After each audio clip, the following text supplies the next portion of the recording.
Mr. President, Mr. Secretary, Your Excellencies, the Treaty on the Non-Proliferation of Nuclear Weapons is now ready to be signed.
Mr. President, Your Excellencies, honored senators and members of Congress, distinguished guests, The treaty we're signing today is the result of efforts extending back to the dawn of the atomic age. At that time, when the United States was the sole possessor of nuclear weapons, we felt that even one nuclear power was one too many. Beginning with the Baruch Plan in 1946, we have persisted in our efforts to curb the spread of nuclear weapons. This treaty is not the work of any one country, but is in fact the product of all nations which shared our concerns over the danger of nuclear proliferation. Agreement has not been easy, where basic security, the technological and economic interests of so many nations are deeply involved. Yet our collective and persistent determination has today been crowned with success. If I might say a personal word to you, Mr. President, I know that you must take genuine personal satisfaction from the important step which we are taking today. No one knows better than I your own personal determination to do everything you can to ensure that the atom be used for the enrichment of man rather than for his destruction. Your closest colleagues know of the many long hours which you personally have devoted to the achievement of this non-proliferation treaty. If this treaty succeeds, as we think it can and will, future generations will be grateful to you for what you have done during your presidency to make it possible. I wish to express my appreciation to your excellencies, the ambassadors, for the prompt action which your governments have taken in being among the first to sign the treaty on this non-proliferation of nuclear weapons. In compliance with the resolution adopted by the General Assembly of June 12, which recommended that the treaty be opened for signature at the earliest possible date, the depository governments agreed that no time should be lost in moving to the last stage of this historic effort. We know that there are many other countries which share the conviction which your governments are expressing today in signing this treaty, but have not yet been able to complete the procedures they must follow to authorize signature. Bearing in mind that 95 delegations voted for the Assembly resolution, we fully anticipate that the treaty will be signed by an overwhelming number of nations, and that we hope this treaty will be ratified and enter into force promptly. We're convinced that this non-proliferation treaty, like the other nuclear arms control agreements which have been concluded in recent years, is not an end in itself, but a major step toward a more secure and rational world of peace and stability.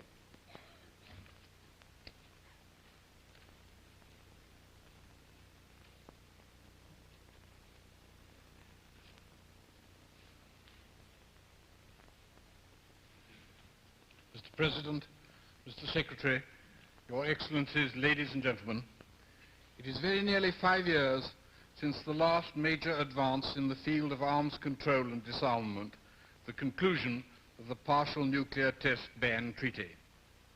Today we are here to add another stone to the edifice which one day we all pray will ensure lasting peace to mankind through complete and general disarmament. This non-proliferation treaty is yet another measure, like the Test Ban Treaty and the agreements on outer space for the control of the weapons of mass destruction, that it is now within the power of men to make news. The treaty has been long in the making, and it is a great achievement. The British government have labored from the beginning in the 18-nation Disarmament Committee and later in the General Assembly to produce a result that all countries can accept. They pay tribute to the collaboration between the United States and the Soviet Union, which has done so much to make this possible. They welcome, too, the spirit of understanding among so many of the non-nuclear weapons countries. They are confident that this treaty will receive the widest acceptance and so help to create an atmosphere in which further measures for the control and reduction of armaments, and especially of nuclear weapons, can be fruitfully pursued. The 18-nation Disarmament Committee is meeting again in Geneva at the middle of this month. There is a great deal still for it to do. You, Mr. President, and Mr. Kosygin on the Soviet side have pointed the way. Let us not waste the spirit of cooperation which has grown from the negotiation of this treaty, but put it to use in the solution of other problems of arms control and disarmament that still affect the world.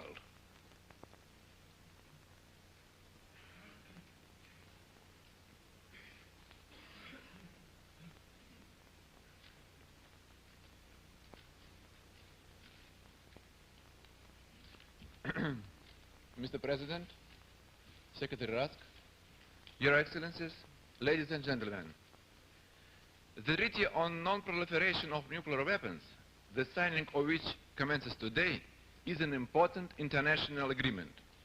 The conclusion of the treaty marks a significant progress towards the complete delivering mankind from the nuclear threat, and thus it is a major success of the cause of peace. The very fact that the treaty has been commended by the overwhelming majority of United Nations members and is going to be signed by a great number of states is a convincing proof of their capability to find mutually acceptable solutions of most vital and most complicated international problems. The bringing about of the treaty is the result of persistent and prolonged efforts of a number of states, with the Soviet Union and the United States playing a prominent role. So the treaty, which actually meets the views and wishes of the whole international community, rests on a durable and reliable basis. The treaty follows the positive pattern of the Moscow Treaty banning nuclear tests and the treaty prohibiting the use of the outer space for military purposes, and represents one more practical step towards limiting the arms race, creates more favorable conditions for progress in disarmament. Under the provisions of the Treaty on the Non-Proliferation of Nuclear Weapons, its parties undertake to pursue negotiations in good faith on effective measures relating to cessation of the nuclear arms race and to nuclear disarmament. To attain this great goal, my government, as Prime Minister Alexei Kosygin emphasized today in Moscow on the occasion of signing of this treaty, is ready to make new efforts, new contributions. Thank you very much.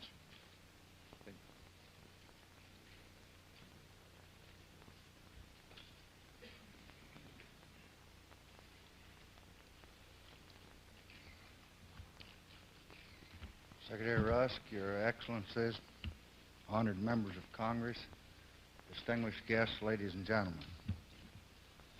This is a very reassuring and hopeful moment in the relations among nations. We have come here today to the East Room of the White House to sign a treaty which limits the spread of nuclear weapons. More than 55 nations are here in Washington this morning to commit their governments to this treaty. Their representatives are also signing today in Moscow and London. We hope and expect that virtually all the nations will move in the weeks and months ahead to accept this treaty, which was commended to the world by the overwhelming majority of the members of the United Nations General Assembly. The treaty's purposes are very simple: to commit the nations of the world which do not now have nuclear weapons not to produce or receive them in the future, to assure equally that such nations have the full peaceful benefits of the atom, and to commit the nuclear powers to move forward toward effective measures of arms control and disarmament. It was just a year ago this month that Chairman Kosygin and I agreed at Glassboro that we would work intensively in the time ahead to try to achieve this result. After nearly a quarter of a century of danger and fear, reason and sanity have prevailed to reduce the danger and to greatly lessen the fear. Thus, all mankind is reassured And as the moment is reassuring, so it is even more hopeful and heartening. For this treaty is evidence that amid the tensions and the strife and the struggle and the sorrow of these years, men of many nations have not lost the way or have not lost the will toward peace. The conclusion of this treaty encourages the hope that other steps may be taken toward a peaceful world. And it is for these reasons and in this perspective that I have described this treaty as the most important international agreement since the beginning of the nuclear age. It enhances the security of all nations by significantly reducing the danger of nuclear war among nations. It encourages the peaceful use of nuclear energy by assuring safeguards against its destructive use. But perhaps most significantly, the signing of this treaty keeps alive and keeps active the impulse toward a safer world. We're inclined to neglect and to overlook what that impulse has brought about in recent years. These have been fruitful times for the quiet works of diplomacy. After long seasons of patient and painstaking negotiation, we have concluded just within the past 5 years the Limited Test Ban Treaty, the Outer Space Treaty, the treaty creating a nuclear-free zone in Latin America. And the march of mankind is toward the summit and not the chasm. And we must not, and we shall not, allow that march to be interrupted. This treaty, like the treaties that it follows, is not the work, as Secretary Rusk said, of any one particular nation. It is the accomplishment of nations which seek to exercise their responsibilities for maintaining peace and maintaining a stable world order. And it is my hope and the common will of mankind that all nations will agree that this treaty affords them some added protection. We hope they will accept the treaty and thereby contribute further to international peace and security. As one of the nations having nuclear weapons, the United States, all through these years, has borne an awesome responsibility. And this treaty increases that responsibility. For we have pledged that we shall use our weapons only in conformity with the Charter of the United Nations. Furthermore, we have made clear to the United Nations Security Council what I would like to repeat today. If a state which has accepted this treaty does not have nuclear weapons and is a victim of aggression or is subject to a threat of aggression involving nuclear weapons, the United States shall be prepared to ask immediate Security Council action to provide assistance in accordance with the Charter. In welcoming the treaty that prevents the spread of nuclear weapons, I should like to repeat the United States' commitment to honor all of our obligations under existing treaties of mutual security. Such agreements have added greatly, we think, to the security of our nation and the nations with which such agreements exist. They have created a degree of stability in a sometimes unstable world. And this treaty is a very important security measure. but it also lays an indispensable foundation for expanded cooperation in the peaceful application of nuclear energy, for additional measures to halt the nuclear arms race. And we will cooperate fully to bring the treaty safeguards into being. And we shall thus help provide the basis of confidence that's necessary for increased cooperation in the peaceful nuclear field. After the treaty has come into force, we will permit the International Atomic Energy Agency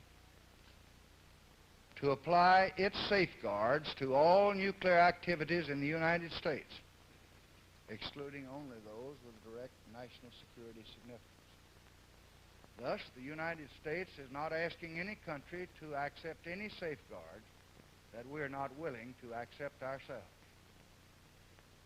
As the treaty requires, we shall also engage in the fullest possible exchange of equipment and materials and scientific and technological information for the peaceful uses of nuclear energy. And the needs of the developing nations will be given especially particular attention. We shall make ready available to the non-nuclear treaty partners the benefits of nuclear explosions for peaceful purposes. And we shall do so without delay and under the treaty's provisions. Now, at this moment of achievement and great hope, I am gratified to be able to report and to announce to the world a significant agreement, an agreement that we've actively sought and worked for since January 1964. Agreement has been reached between the governments of the Union of Socialist Republics and the United States to enter in the nearest future into discussions on the limitation and the reduction of both offensive strategic nuclear weapons delivery systems and systems of defense against ballistic missiles. Discussion of this most complex subject will not be easy. And we have no illusions that it will be. I know the stubborn patience, persistence that it has required to come this far. And we do not underestimate the difficulties that may lie ahead. I know the fears and the suspicions and the anxieties that we shall have to overcome. But we do believe that the same spirit of accommodation that's reflected in the negotiation of the present treaty can bring us to a good and fruitful result. Man can still shape his destiny in the nuclear age and learn to live as brothers. And toward that goal, the day when the world moves out of the night of war into the light of sanity and security, I solemnly pledge the resources, the resolve, and the unrelenting efforts of the people of the United States and their government.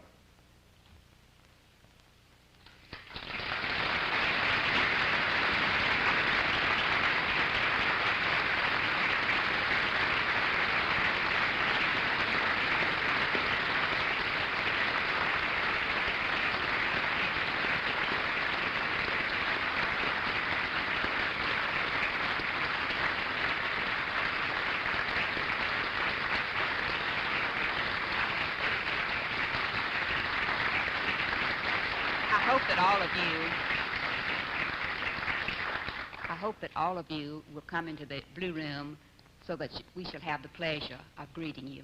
Thank you.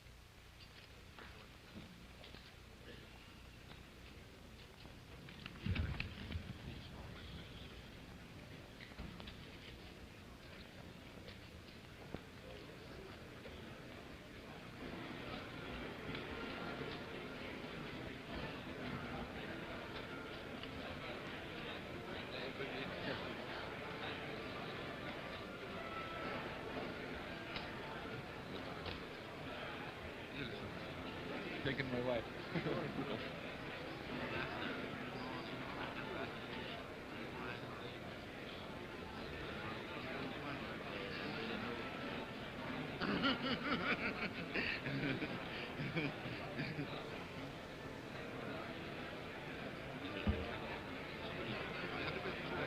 Вот, Ира, тебе на речи спросить вот отсюда. Thank you very much. Darme cuenta, no pude, de seguro cuando tocan allá sale. Sale la letra ahí. Me imagino, ¿verdad? Okay.